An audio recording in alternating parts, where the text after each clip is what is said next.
know is like a roller coaster. There are moments when everything seems to soar effortlessly. The high come quickly, and they pass in a blink of an eye.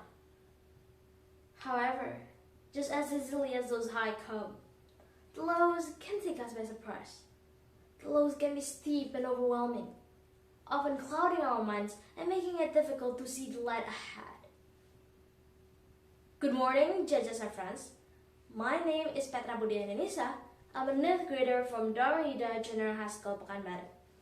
Today, I will deliver a speech that can completely change how I experience life. The art of reframing. Well, in this fast-paced world, everyone has different challenges. For me, the challenges I face are school assignment, exam, and intensive training for OSCA. I entered high school full of hope and enthusiasm, thinking that middle school will be the same like primary school. This will be easy. Nothing could have gone wrong, right? But oh boy, I was wrong. Unlike elementary school, in middle school, there's so much homework and small tasks. Could you imagine? In a day, I could have got 2 small tasks, 2 homework, and 2 presentation. In junior high school, I also joined the math club and thankfully got selected to join the OSCA.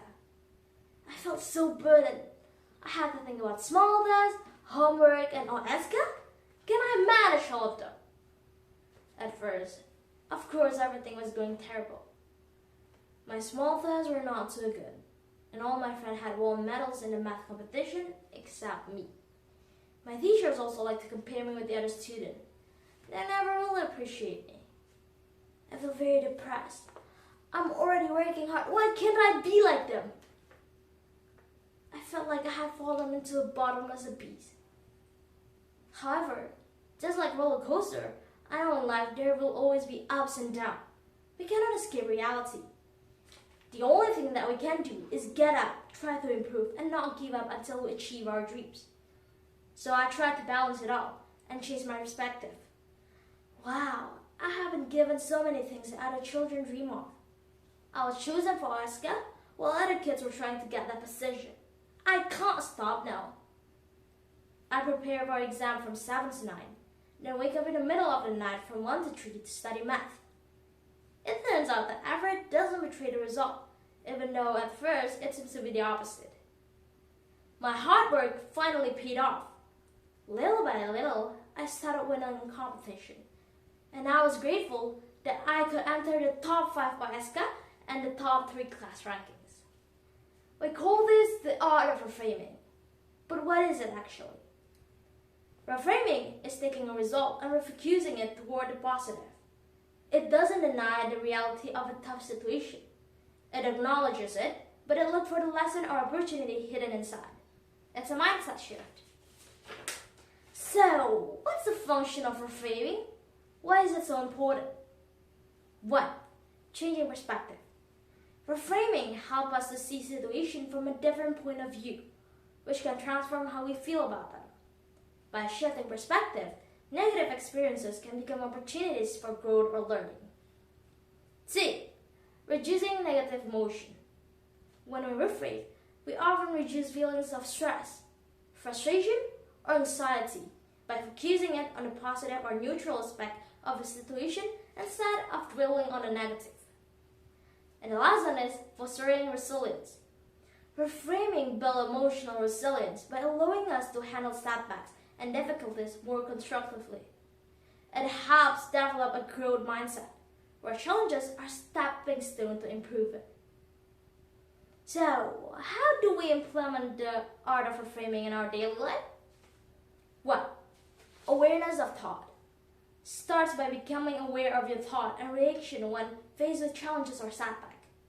Notice when you're thinking negatively or feeling overwhelmed. This awareness is the first step to reframing. 2. Challenge negative narratives. When you identify a negative thought, ask yourself if it's entirely true. Consider alternative explanation or perspective. For example, instead of thinking, I failed the test, so I'm not good at math, reframe it to, I didn't do well this time, but I can learn from a mistake and improve it. And the last one is seek lesson and growth.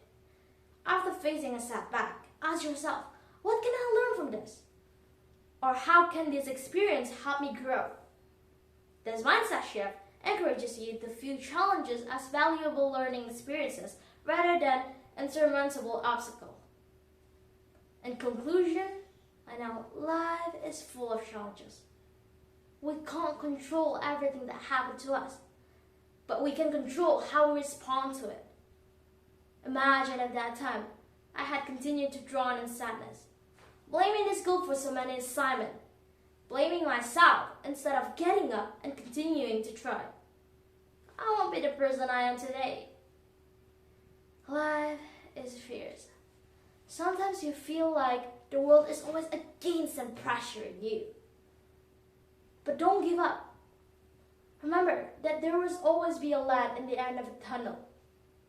Thomas Alva Edison failed 1,000 of times before he finally succeeded to invent the electric light. If you fall 7 times, get up 8 times. Our steps determine each of our future, so let's apply the art of reframing. Please don't focus on the situation we are experiencing right now, but on the thing that we can improve it next time. That's all my speech today. Thank you for listening. I hope what I have been conveying can be beneficial for all of us. Assalamualaikum warahmatullahi wabarakatuh, and thank you.